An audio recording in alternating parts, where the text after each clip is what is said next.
أعوذ بالله من الشيطان الرجيم. بسم الله الرحمن الرحيم.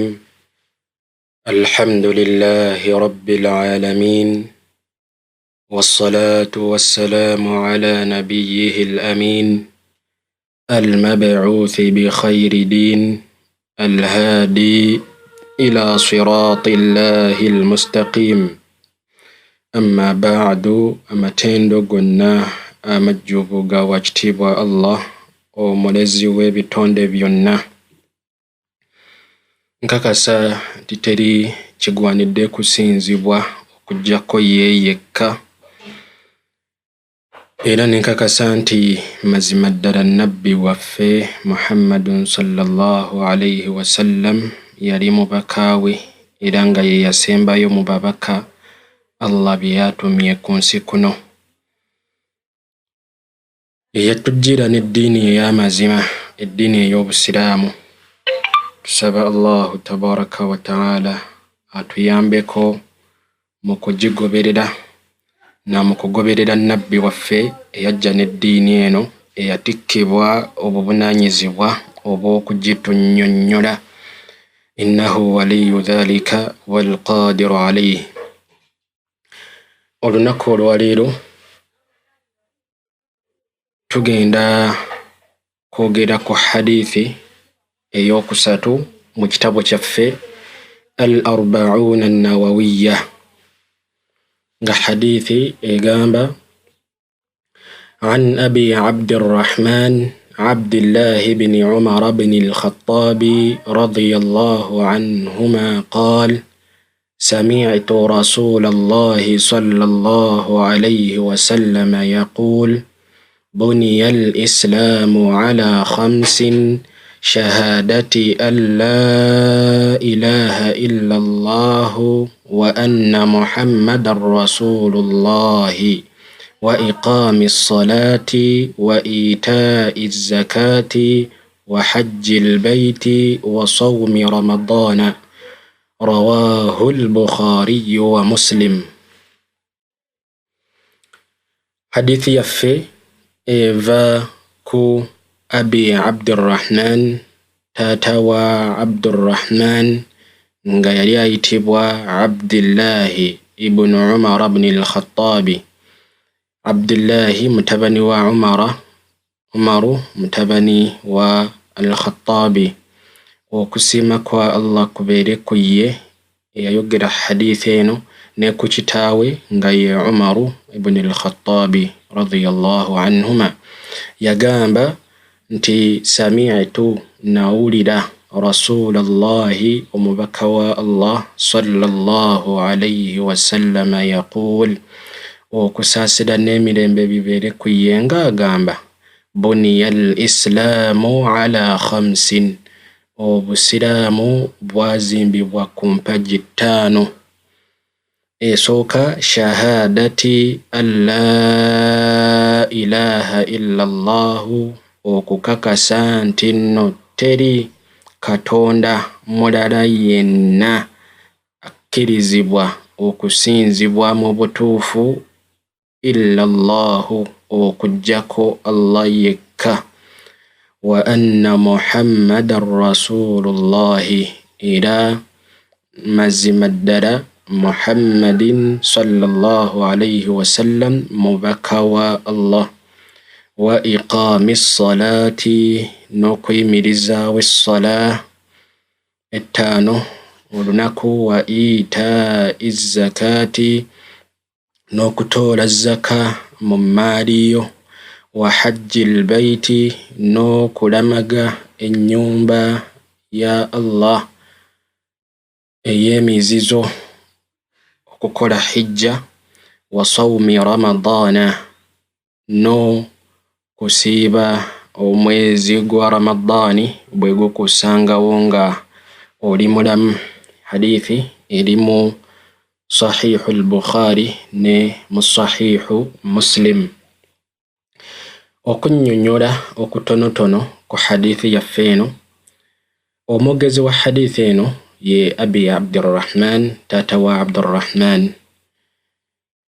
Obusiraamu bukkiriza omuntu okubanga yeeyita taata wa gundi nga akozesezza agamu ku mannya g'abaana Allah be yamugabirira ennyo omwana eyasookera ddala.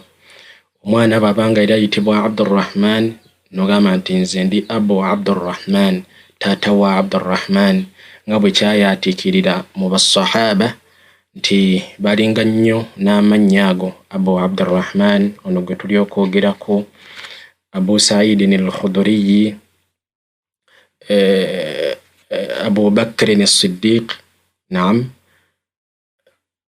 Abu al-Aswad ad-Du'ali. Awo kati tuba tukkiridde wansi basahaba tubavuddeko. Abu Ishaq, naam, erinnya ery'ezzadde Allah lye yakugabirira oba erinnya mu zadde Allah lye yakugabirira n'oggyamu erinnya n'ossaako ekigambo abu bw'obanga oli taata, oba ummu Abdillah, ummi Abdurrahman, ummu Hani, naam, nga omukyala amanyikibbwa ennyo ummu Hani, sahabiya radiyallahu ta'ala anha. Kikkirizibwa okwetuuma erinnya ennyo ery'ezzadde eryasookera ddala okuweebwa omwana gwe wasookera ddala okuzaala, era nga kikkirizibwa n'okweyita erinnya newankubadde nga si lya mu zzadde lyo obanga si ye mukulu naye nga omuyina omwana ne weyita erinnya ly'omwana wo ow'okusatu oba ow'okutaano, nga nze ndi taata wa gundi, nga oba oli awo ye mwana eyasembayo, sinakindi n'okubanga toyinaayo omwana yenna ayitibwa linnya eryo, sinakindi n'okubanga toyinaayo zadde lyonna Allah lye yakugabiridde, naye ne weeyita erinnya, naam, nga nti nze taata wa gundi, taata wa gundi, nga Sheikh al-Islam ibn Taymiyyah rahimahullah yayitibwa Abul Abbas, taata wa Abbas. Wamaa dhalika teyazaala mwana yenna, teyazaalayo mwana yenna. Mama waffe Aisha radhiyallahu anha era ayitibwa ummu Abdillah, maama wa Abdillah, naye nga kimanyikibbwa nti teyazaala mwana yenna. Olw'ensonga ekiyitibwa mu Luwarabu kunya, erinnya lyonna kasita liba nga likulembeddwa ekigambo abu oba ummu oba jaddu, naam, oba jadda, jjajja wa gundi, maama wa gundi, kojja wa gundi, byonna tebirina buzibu mu ddiini. Naye nga amannya ge ye Abdillahi ibn Umara, sahabi, Abdillahi mutabani wa Umar ibn al-Khattabi radiyallahu ta'ala anhu, nga y'omu ku basahaba abamanyikibbwa ennyo mu field eno gye tulimu eya hadithi. Amanyikibbwa nnyo mu field eno nga yasiramuka akyali mwana muto, oluvannyuma lwa kitaawe okusiramuka naye yasiramukira wamu ne kitaawe. Taata we ye Umar ibn al-Khattabi, ffenna gwe tumanyi ebyafaayo ebimukwatako na nsiramuka ye butya bwe yajja, ate nga ffenna tukimanyi nti yasiramuka nga bakyali Makka, na bwe kityo ne mutabani we yasiramukira awamu naye nga bakyali Makka. Era taata we bwe yali yasenguka n'ekitaawe. Abasiraamu bwe baali basenguka okuva e Makka okudda e Madiina oluvannyuma lw'ekiragiro kya Allah, ne Abdullah ibn Umar naye yasengukira awamu n'abaasenguka. Bwe batuuka e Madiina n'awangaala awamu n'abasiraamu. Badri bwe yajja yali akyali mwana muto, teyagyetabamu. Uhudi bwe yajja yali ayagadde agyetabemu, naye yali tannaba kuweza myaka gya bukulu, era ayina emyaka 14 nga bwe kyajja mu hadithi. N'abogezi b'ebyafaayo eby'abasahaba ab'enjawulo nga Ibn Hibban bwe yajja n'akinnyonnyola mu kitabo ky'Thiqat, yali ayina emyaka 14, nabbi n'amugaana nga nedda, okyali mwana muto. Uhud n'emuyitako. Khandaq oba Ahzab bwe yajja mu mwaka ogwokusatu, Badri yaliyo mwaka gwa 2 mu Ramadan, Uhud yaliyo mwaka gwa 3, then Ahzabu mwaka gwa 5 wembanga serabidde, oba Khandaq mwaka gwa 5 wembanga serabidde. Naam, buyajja ku ghazwatul Ahzab nabbi namukkiriza olwo yali awezezza emyaka. Ghazwatul Ahzab olwo yali awezezza emyaka 15, emyaka 15 egy'obukulu. Nabbi wa Allah namukkiriza okwetaba mu lutalo olwo, era nga yetaba mu bintu ebyasinga okwatiikirira ennyo mu Busiraamu oluvannyuma lw'okuweza emyaka 15 n'okugenda waggulu, okutandikira ddala ku Ghazwatul Ahzab yennyini, ne mu byatiikiribwa ennyo mu byasinga okulabika ennyo mu byatuuka ku Busiraamu nga Hudaybiyah nayo yagirimu. Ate bwe bakugamba nti omuntu yali mu Hudaybiyah baba bayina ekitiibwa ekyenkizo ekyensusso nti Allahu tabaraka wa ta'ala bonna yabasanyukira nga bwe yagamba nti laqad radiyallahu 'anil mu'minina idh yubayi'unaka tahta ash-shajara. Allah yasiima abakkiriza bonna mu kaseera bwe baali beewera okubeera awamu ne Nabbi ku kyonna ekinaatuukawo wansi w'omuti. Ghazwatu sulhul Hudaybiyah bagiyita sulhul Hudaybiyah, era nga basahaba baali bangi nnyo, omuwendo gwabwe gwali wakati wa 1,400 ne 1,500. Bonna Allah yabasanyukira era bonna ba mubayaa, bonna beewera okubeera awamu ne Nabbi, era ng'okwewera kumanyikibwa nti kwajja oluvannyuma lw'amawulire okutuuka ku Nabbi nti Uthman ibn Affan gwe yali atumye mu Baquraishi okubaako n'empulirizagana gy'awuliriza nabo oluvannyuma lw'okugaana Nabbi wa Allah okugenda atuuke ku Kaaba. Nabbi bw'atumayo omubaka we Uthman, amawulire ne gaddanga gagamba nti Uthman bamusse. Nabbi ne kimuyisa bubi nnyo, basahaba ne babaaya Nabbi ku kulwana, kuba ekikolwa kye baali bakoze nga kiraga okulangirira olutalo, okutta omubaka abatumiddwa okuva mu kiwayi ekimu ne bamutta, kali kabonero kalangirira olutalo. Kakati basahaba bonna ne beewera okubanga babeera wamu ne Nabbi mu lutalo olwo lube kubanga lwaliwo, naye oluvannyuma Allah ya lujjawo ne lutabeerawo kubanga amawulire agaali gazze nti Uthman bamusse gaali si matuufu.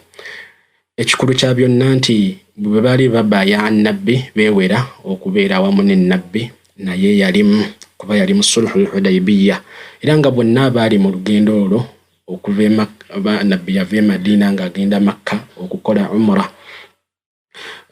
Bonna beewera okuggyako ebyafaayo betulaga nti omusajja omu yali munaafiq, yali munnanfuusi, Jidd ibn Qais, ye yekka eyagaana okwewera awamu ne banne, ye yasigala mu bibye. Abasigadde bonna beewera omuli Abdullah ibn Umar ibn al-Khattabi radiyallahu anhuma, n'emikolo emirala ejjajja gyalabika mu Busiraamu yagirimu.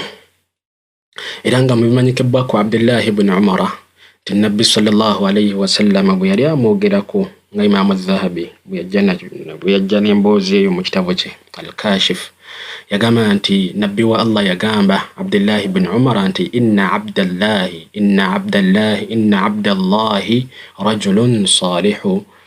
rajulun salihun, mazima ddala Abdullah ibn Umar ibn al-Khattabi musajja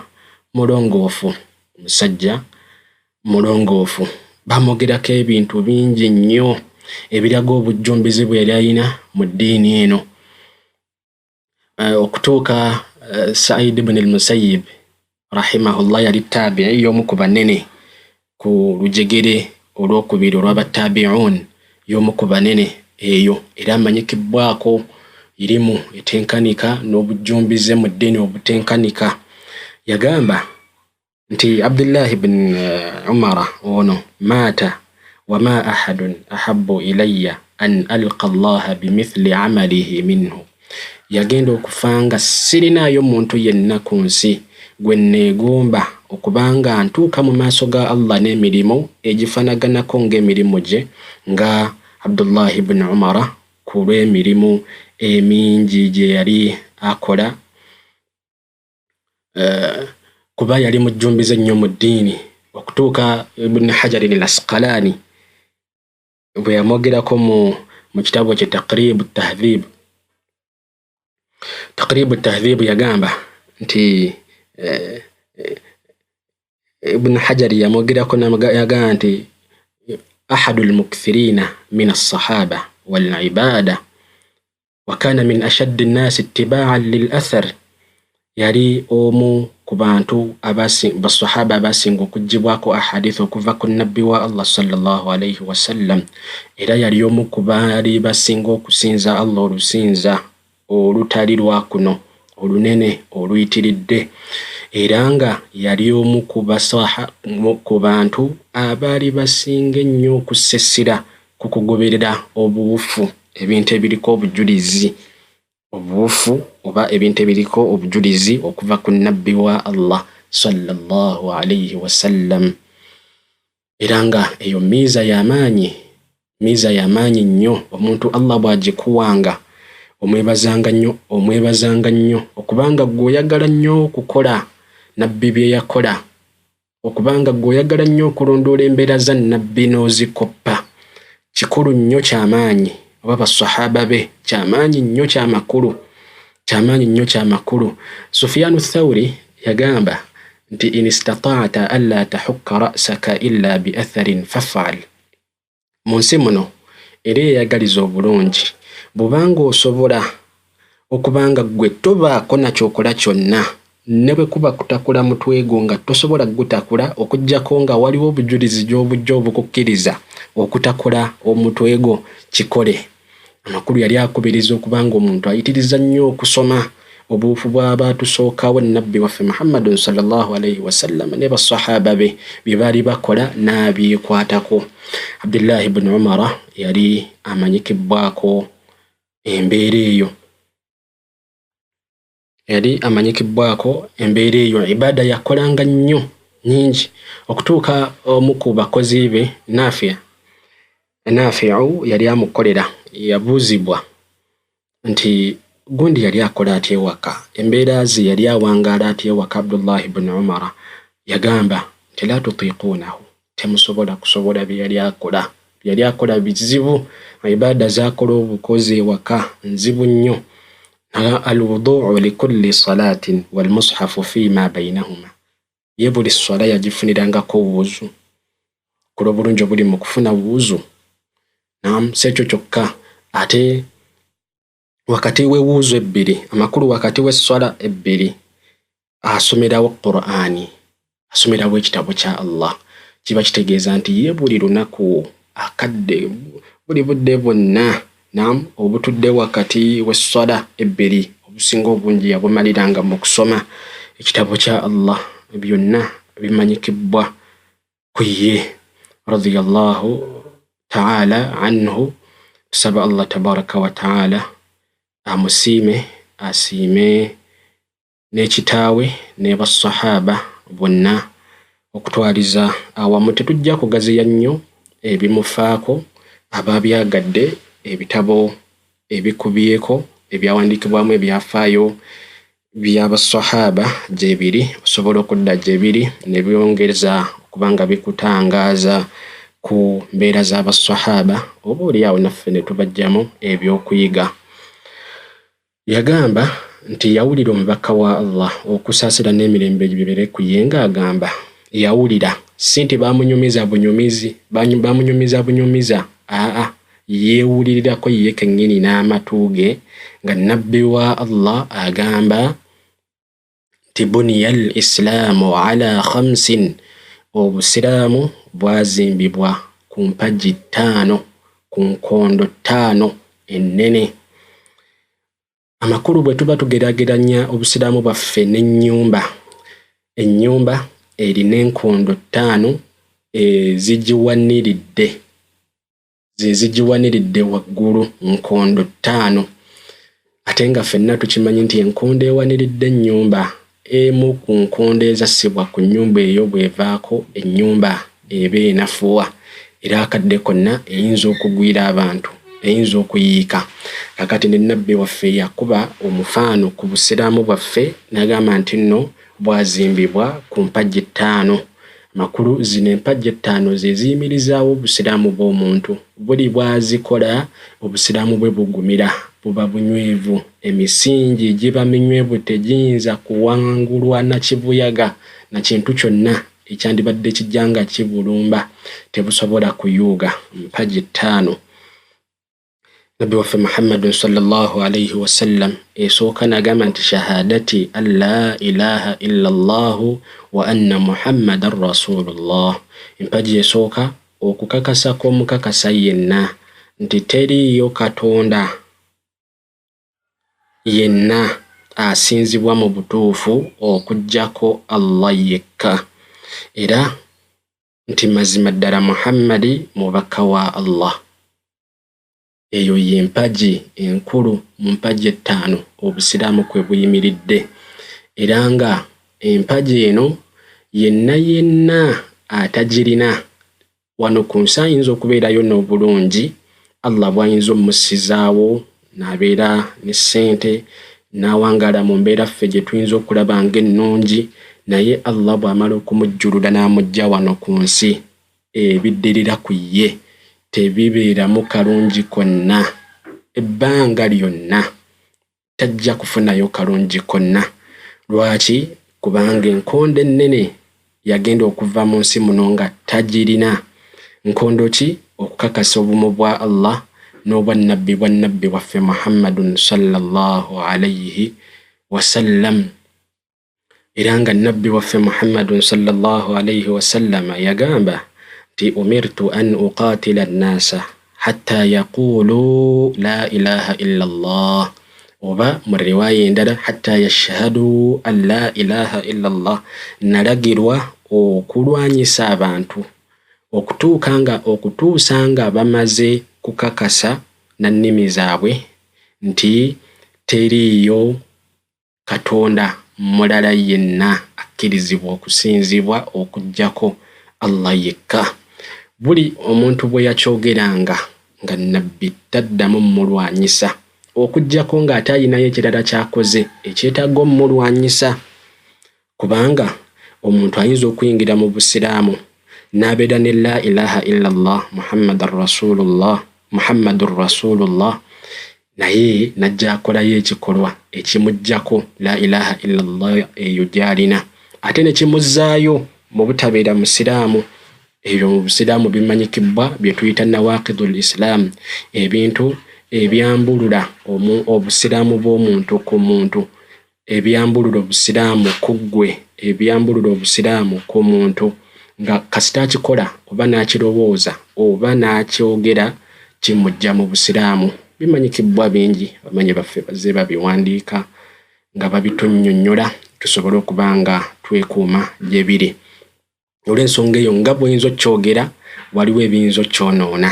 Kiba kitegeeza omuntu asaanidde okuba nga yeegendereza oluvannyuma lw'okuba nga aweewebbwa la ilaha illa Allah aleme gimenyawo, kuba bw'agimenya eba tekyamugasizza.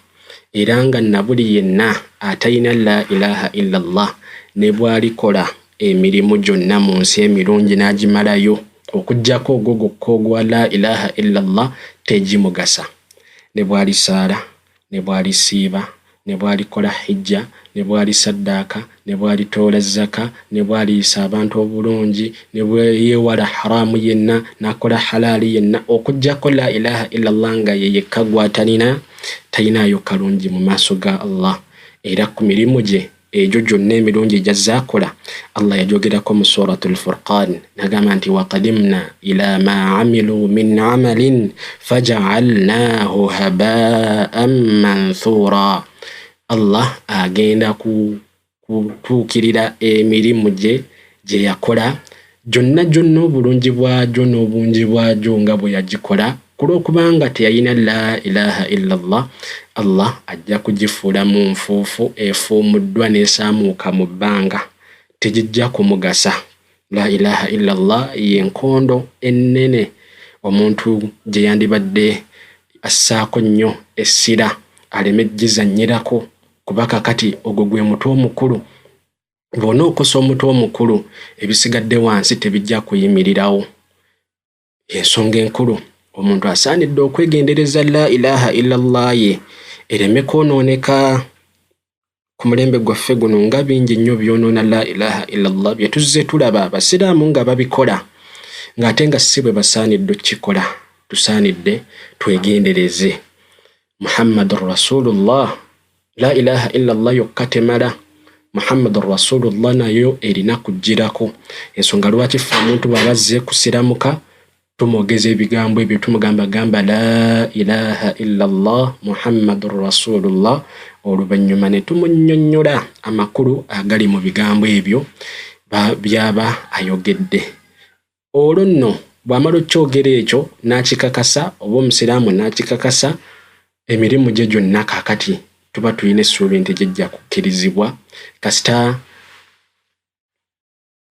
kubanga buli nnyingo mu zino ennyingo ebbiri zirina olutindo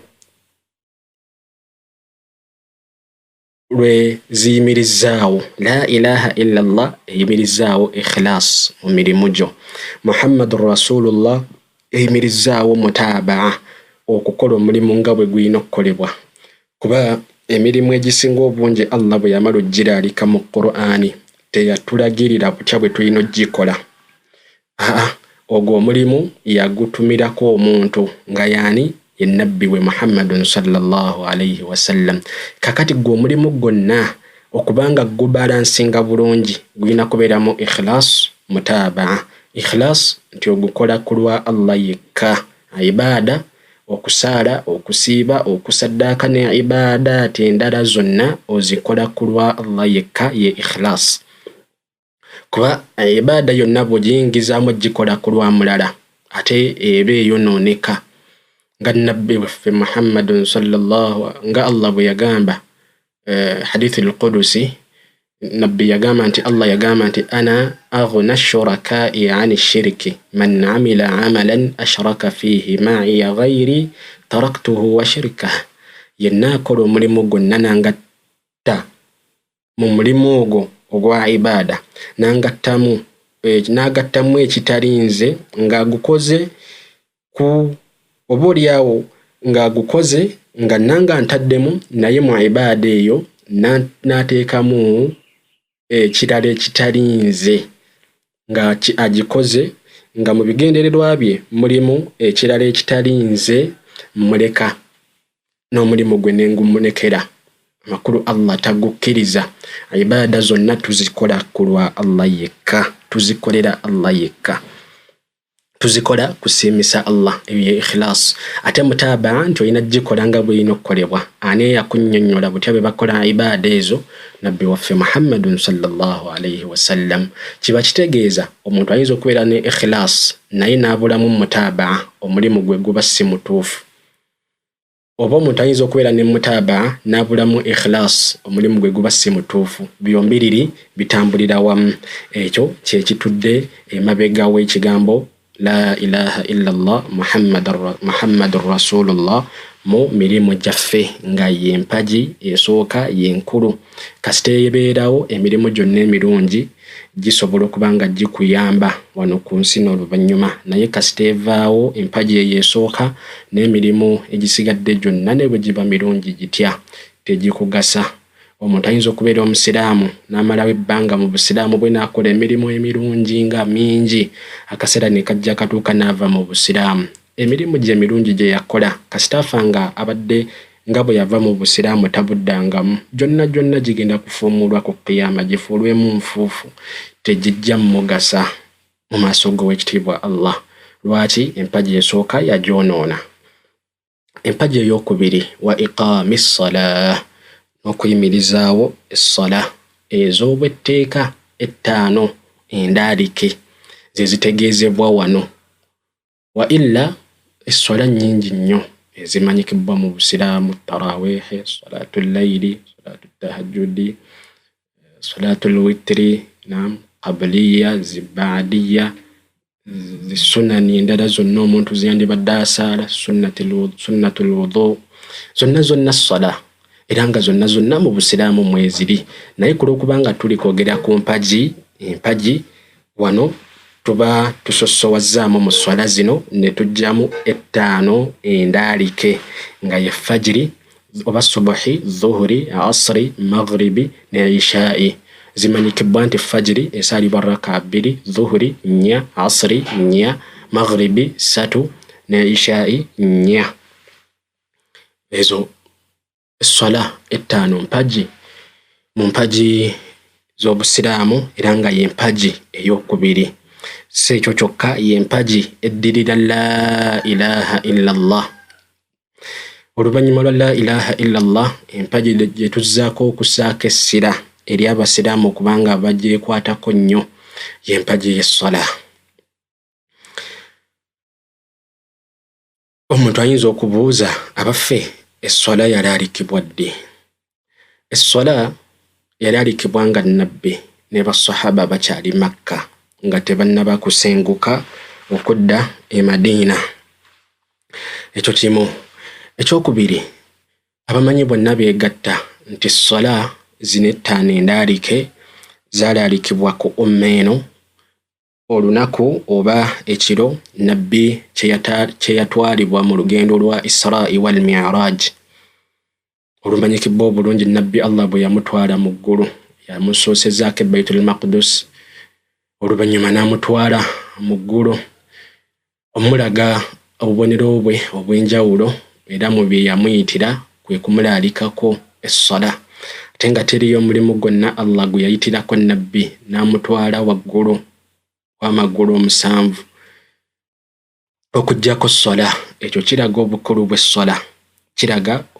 bw'essala ekyafaayo kimanyikibwa obulungi mu Sahih al-Bukhari ne mu Sahih Muslim mu Hadeeth ya Anas ibn Malik yayogera ku lugendo olwo nabutya essala bwe yajja etulaalikibwako tezaali 50. Oluvannyuma nabbi bwe yali avaayo nazo n'asisinkana Musa n'amugamba ddayo ewa mulezi wo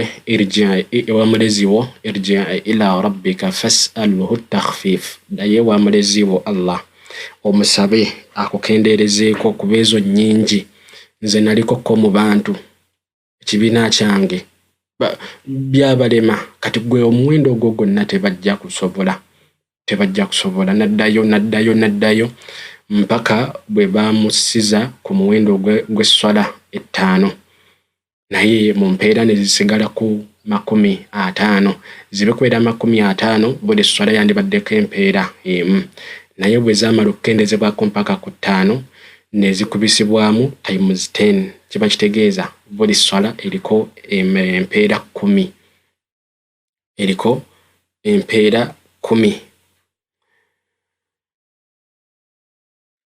Essala yalaalikibwa mu kiro nabbi kye yatwalibwa mu Isra'i wal Mi'raj. Abamanyi bonna bakyegattako naye abaffe olugendo olwo olwa Isra'i wal Mi'raj lwaliwo ddi? Abamanyi baffe baayawukana ku nsonga eyo. Abamu bagamba nti nga nabbi tannasenguka nga wabulayo omwaka gumu kitundu nga Ibn Kathir bwe yakyogerako era ye kye yagenda nakyo mu kitabo kye Tafsir Ibn Kathir agamba nti waali wabulayo omwaka gumu n'ekitundu nabbi asenguke. Abalala bagamba nti nabbi yali abuzaayo emyaka 3 asenguke. Ekiro ekyo bwe kyaliwo abalala balina ebigambo ebirala bye boogera naye nga beegatta bonna nti okulaalikibwa kw'essala zino ettaano endaalike empagi emu ku mpagi ze tuli okwogerako ez'obusiraamu ettaano yaliwo mu kiro ekya Isra'i wal Mi'raj era nga ssala nkulu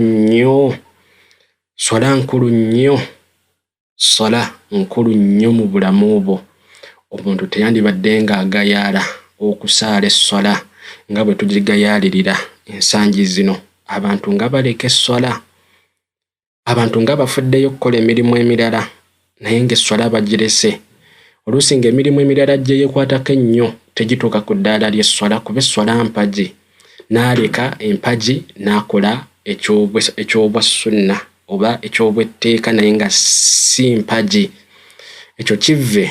Swala kikulu nnyo, okumanya swala nkulu nnyo. Nabbi yatuuka n'okugamba nti al-ahdu alladhi baynana wa baynahum as-salah, endagaano eri wakati w'abasiraamu n'abatali swala. Faman tarakaha faqad kafara, yenna agireka essala nga tagisaala aba kaafuwadde. Abaffe, omuntu alekayo essala kimujja mu busiraamu oba tekimujja mu busiraamu? Okusookera ddala abamanyi baffe bagamba nti nno omuntu yenna alekayo essala nga apinga ng'agamba essala si ya bwatteeka mu ddiini era mu ddiini teriiyo, omuntu oyo abamanyi bonna beegatta mu kumujja mu busiraamu. Ekyo kimujja mu busiraamu okupinga nti essala mu ddiini teriimu, kimujja mu busiraamu ne kimwambululako obusiraamu nassibwako amateeka g'oyo atali musiraamu, tumutwala nga atali musiraamu ku lw'ekikolwa ekyo ky'aba akoze. Ekyo ne kibeeraawo. Ekyokulala, ate ono agayaala nga essala tagipinga nti mu busiraamu teriimu naye ng'agayaala nnyo obutagisaala. Abaffe, ye asigala musiraamu oba kimujja mu busiraamu? Oyo abamanyi baffe gwe baayawukanamu.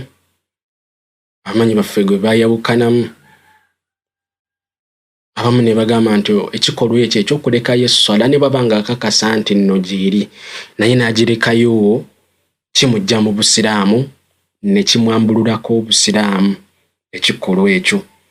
Era nga balina obujulizi bwabwe bunywevu bw'obwetegereza mu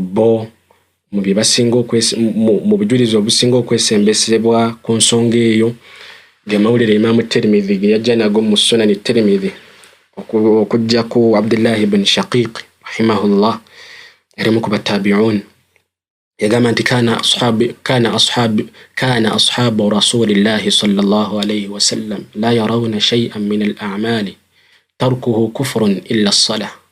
Baali basahaba bannabbi bonna okuva kwasooka mpaka kwasemba baali tebalaba kintu kyonna mu mirimu ng'omuntu bw'aba akirese kimujja mu busiraamu ne kibumujjiramu ddala okuggyako essala.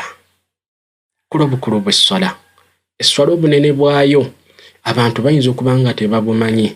Ekyewuunyisa nti omuntu bw'aba ng'anywa omwenge naye nga tasaala, abantu tebamulaba nga akoze ekivve ennyo. Afa wasigala naye nga tasaala, akola obwenzi naye nga tasaala, babiwewulamu nnyo. Babitwala ng'ebyamaanyi. Omuntu anywa omwenge nga tasaala balaba nga akoze ekivve ekyamaanyi nnyo. Abamu bagaana bamujja mu busiraamu ankubadde nga ekyo tekimujja mu busiraamu naye ng'aba akoze ezambi ddene mu mazambi amanene. Abamu batuuka n'okumujja mu basiraamu ku lw'ekikolwa obunene nga bwakiraba nti omusiraamu anywa omwenge, omusiraamu mulamba akola obwenzi, balaba nga kinene nnyo naye ng'ebyo byonna bito ku kulekayo essala. Omuntu akola obwenzi misana na kiro at least aba akoze ezambi ddene mu mazambi amanene naye ng'abaako at least ko ku muntu alekayo essala mu maaso ga Allah, kuba essala ebigikwatako binene nnyo eri omulesi w'essala. Byagamba endagaano eri wakati w'omusiraamu n'atali ssala. Okumanya nti gw'oli musiraamu ffe tukulabira ku ssala kuba gwe mulimu ogutuddiŋŋanamu mu buli lunaku emirundi 5 ekitone nnyo. Bw'ogulekayo ffe kati tunaakakasa tutya nti oli musiraamu? Nedda. Kakati eri abantu ffenna nga bwe tutunuulira omuntu anywa omwenge nti akola ezzambi eritagambika, tukitwale tukimanye, si kukitwala obutwazi wabula tukikakase tukimanye nti omuntu alekayo essala mubi nnyo, aba akoze ekivve nnyo okusinga omunywi w'omwenge, okusinga omukubi wa zzaala, okusinga omwenzi n'amazambi amanene amalala agamanyikibbwa mu busiraamu gonna okuggyako shiriki, kuba shiriki yali waggulu w'amazambi amanene gonna. Omuntu alekayo essala asinga omuntu ajeemera abazadde be okubeera omubi maaso ga Allah. Olw'ensonga eyo bujulizi obumu bwajja nga bulaga nti omuntu oyo ekikolwa ekyo ky'aba akoze kimujjira ddala mu busiraamu. Obumu ne bulaga nti nedda, abamanyi abamu ne bagamba nti nedda tekimujja mu Busiraamu newankubadde nga aba akoze ezzambi ddene mu mazambi amanene agatagambika agavumirirwa ennyo mu ddiini. Ebyo nga tubitadde ku bbali, abaffe gwe okubeera Omusiraamu ekikugaana okusaala esswala kiki? Fumiitirizaamu zibe kubeera 50, 5 zokka zitulemye kati zibe kubeera 50, wandibadde okola otya? Omuntu asaanidde okweggyamu obugayaavu akimanye nti esswala mpagi nnene nkulu yeddirira la ilaha illa Allah Muhammadur Rasulullah. Agifeeko, tufeeyo mu swala zaffe tuzisaalire mu budde. Abasajja tukimanye nti esswala zaffe za ku muzigiti mu jamaa okuggyako nga waliwo ensonga, naye ng'ekikulu kya byonna tusaale esswala. Esswala nsonga nkulu nnyo mu Busiraamu bwaffe, era nga mu hadithi yaffe eno bwe tujje nti nno esswala mpagi ya 2 mu mpagi ez'Obusiraamu.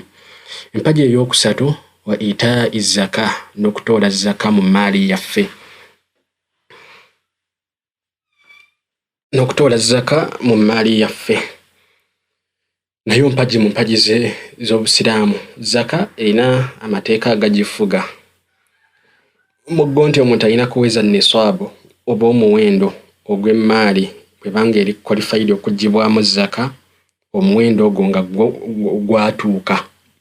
Zaka eggibwa mu bintu bino: eggibwa mu zaabu, dhahabu, fidda, urudu tijara, bahimatul an'ami ne al-kharij min al-ard. Eggibwa mu zaabu, mu feeza, mu gold, mu zaabu ne mu feeza ne mu byamaguzi byonna. Buli kintu kyonna ekimanyikibwa nti kyamaguzi kiri qualified okuggibwamu zaka. N'ebisolo ebirundibwa nga bategeezaamu eŋŋamiya, ente, embuzi n'endiga. Ebisolo ebina. Ekyokutaano, ebirime nabyo biri qualified okuggibwamu zaka. Amateeka gabifuga mu ggo nti nisaabu erina kuwera.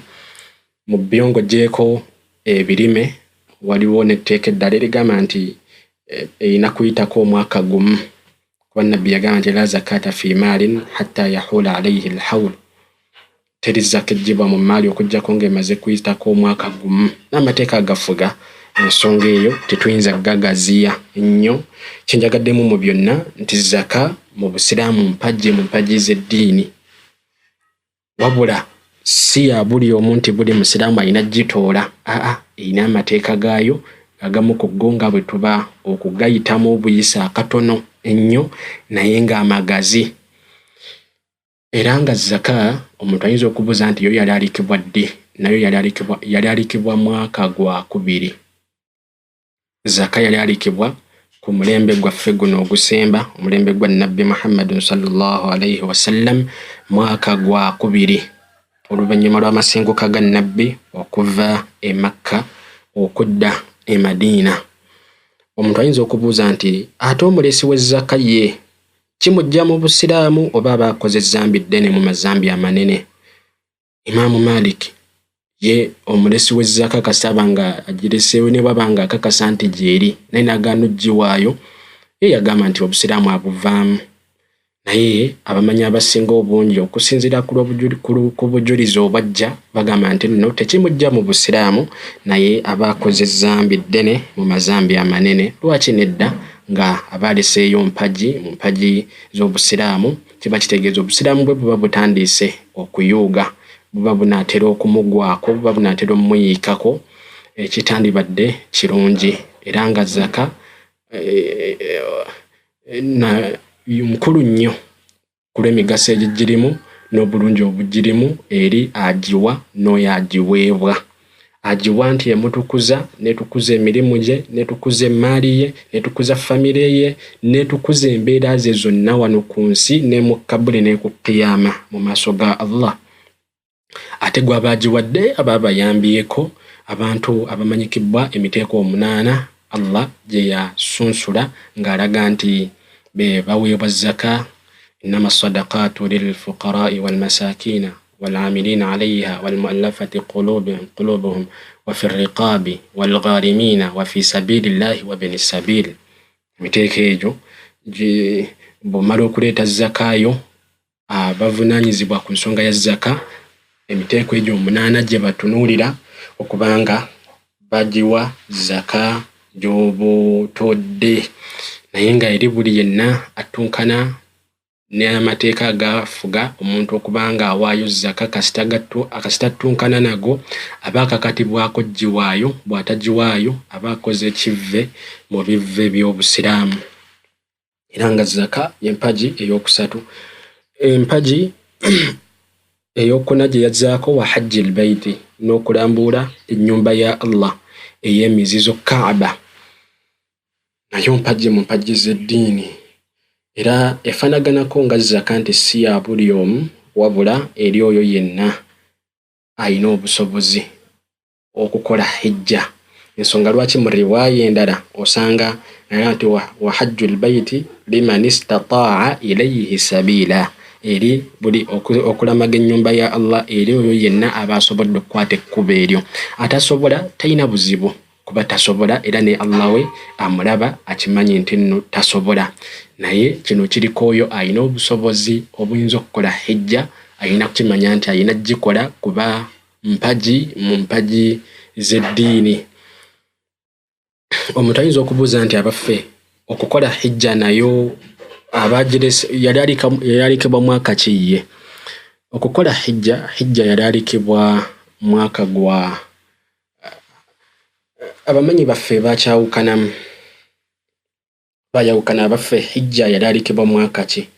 Abamu bagamba mwaka gwa 5 oluvannyuma lw'amasenguka ga Nabbi okuva e Makka okudda e Madiina, abamu bagamba mwaka gwa 6, abamu bagamba mwaka gwa 9, abamu bagamba mwaka gwa 10. Bigambo bingi naye ekigambo ekigamba nti omwaka gwa 9 kye kisinga okujjayo okusemberera okubeera ekituufu okusinziira ku bujulizi obwajja obw'enjawulo obulaga ensonga eyo. Almuhimu kyenjagaddemu nti zaka yali alikibwa mwaka ku kigambo ekisinga okusembebwa mwaka gwa 9, naye nga bwe tukyogedde nti waliwo abaga nti mwaka gwa 5 oba abamu ne baga nti mwaka gwa 6, ani bagamba nti mwaka gwa 10. Byonna ebigambo ojja kubisangayo. Omuntu ayinza okubuuza nti omulesi wa hijja ng'alina obusobozi, ye obusiraamu bumwogerako butya? Kimujja mu busiraamu tekimujja mu busiraamu?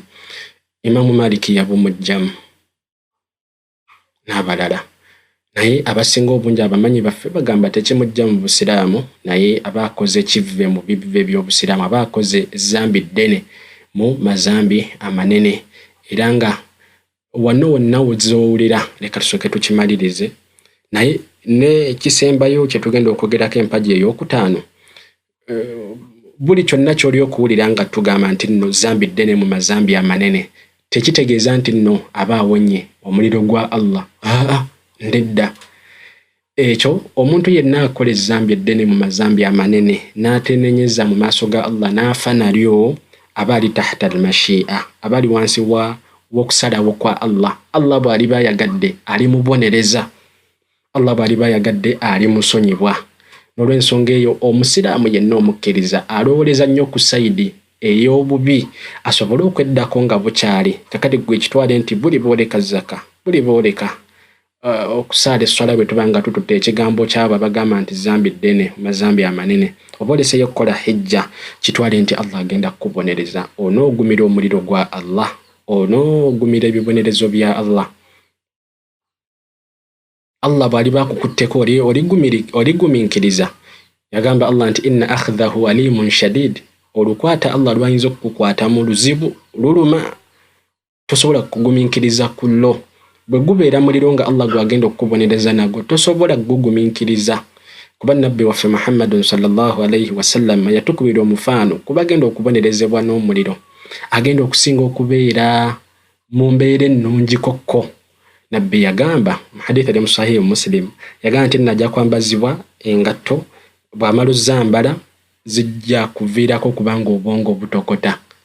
Nabbi yagamba nti la yara anna ahadan ashadda minhu adhaban wa innahu la ahwanuhum adhaba, tajja kulaba nti waliyo amusinga okubeera ku kibonerezo ekikakali, naye ng'ekituufu kiri nti yagenda okusinga okubeera bali mu mbeera ennungi ku kibonerezo ekikyasinza okubeera ekya wansi, naye nga obwongo butokota.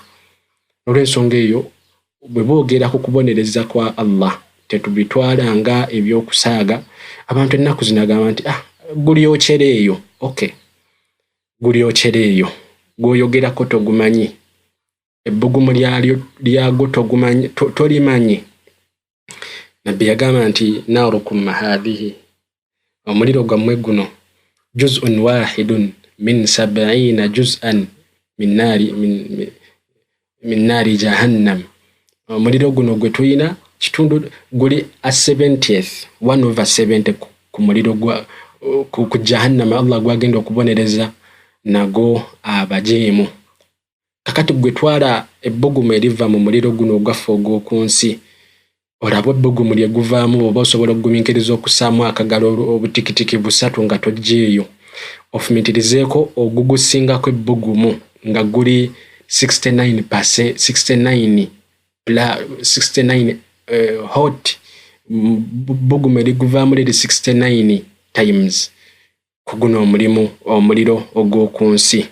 Kiba kitegeeza muzibu nnyo eri abasiraamu obutayanguwiriza okuyisa ebigambo ng'ebyo nti gulyokera eyo ku nnimi zaabwe, kuba n'ekigambo ekyo kyokka kiraga okujeejajeeja Allah. Yakugamba nti muliro gye guli gwokya, gwe omulaze nti wandibadde oleetayo ekisingako ekyo ako katono, tekyandibadde kirungi eri omusiraamu birowooza. Eyo mpagi yakuna. Empagi ey'okutaano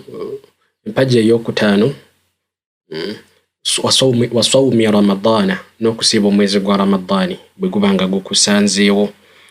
Mutayinza okubuuza nti Ramadani yali alikibwa ddi? Ramadani yali alikibwa mwaka gwa kubiri mwezi gwa Shaabani. Naam, iye mwaka gwa kubiri mwezi gwa Shaabani, nga Imam Nawawi bwe yakyogerako mu kitabo kye Al-Majmuu' Sharh al-Muhadhab n'abamanyi abalala. Ramadani yalalikibwa mwaka gwa kubiri era nga gwe mwaka ogusooka abasiraamu gwe basiibiramu Ramadani, mpaka ne Jibuliini abasiraamu bakyasiiba Ramadani, lwakuba nti Nabbi ye yasiibako Ramadani 9 zokka, kuba yasiiba ogw'okubiri, Ramadani ey'ogwokubiri, n'ogwokusatu, n'ogwokuna, n'ogwokutaano, n'ogwomukaaga, n'ogwomusanvu, n'ogwomunaana, n'ogwomwenda, n'ogw'ekkumi. Nabbi yafa mwaka gwa 11, naye yafa mu Rabi'un al-Awwal nga tetunnaba kutuuka mu Ramadani y'omwaka ogw'e11.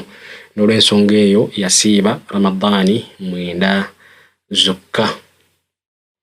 Omuntu ayinza okubuuza ekibuuzo nti okusiiba omwezi gwa Ramadani aba aleseeyo okusiiba abaffe kimujja mu Busiraamu? Imaamu Maliki yabumujjamu, naye abamanyi abasinga obungi bagamba nti nno tekimujja mu Busiraamu, naye aba akoze ezambi mu mazambi amanene. Hadeeth eri mu Sahihu al-Bukhari ne mu Sahihu Muslim, Hadeeth teriiko nfuufu yonna, Hadeeth ntuufu 10 ku kinnaakyo. Tusaba Allah tabaraka wa ta'ala atumanyise ebikwatagana ku ddiini yaffe, atuwe okumanya n'okutegeera, atugaziirize entegeera yaffe, atwanguwirize emirimu gyaffe gyonna, atuwe ogikola ku lulwe yekka n'okugoberera Nabbi waffe Muhammadun sallallahu alayhi wa sallam, atuwe okwesiima wano ku nsi n'oluvannyuma. Innahu waliyyu dhalika wal qadiru alayhi. بارك الله فيكم وجزاكم الله خيرا، والسلام عليكم ورحمة الله وبركاته.